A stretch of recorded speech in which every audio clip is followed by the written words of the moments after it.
Kadının İslam'daki yeri derken bu hiç yadsınamayacak bir konu. Çünkü Peygamber Efendimiz sallallahu aleyhi ve sellem vahiy emri ilk geldiğinde sığındığı ilk liman neresiydi? Hazreti Hatice validemizin yanıydı.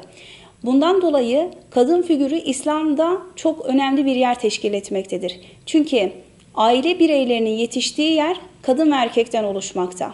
Biz ama şuna karşıyız. Biz bunu feminist duygularla değil, gerçekten İslam'da kadının önemini vurgulayacak faaliyetlere girerek toplumun şekillenmesine önemli bir yeri olan kadının gerçek değerini ama doğru değerini vererek yapmayı planlıyoruz.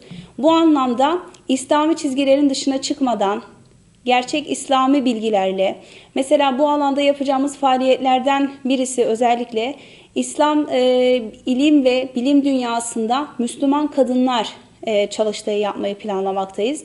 Bunun amacı nedir? Feminist duygulardan uzak, gerçekten de İslam'ın bir yapı taşı olan kadın figürünü gerçek bir yere, gerçek bir zemine oturtturmak.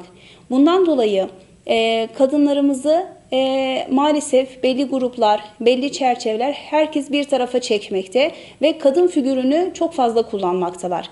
Bu da öncelikle kadınlara bir hakaret olarak yani gözükmekte. Özellikle şiddet olaylarında, işte bu tesettür olaylarında ve diğer bütün her yerde kadın figürü maalesef öne sürülmekte. Biz bu algıyı değiştirerek kadının gerçek yerinin ne olduğunu araştırmak, bulmak ve kadınlarımızı ilim ve kültür ve sanat faaliyetlerine çekerek toplumun şekillenmesinde önemli roller vermek. Amacımız budur.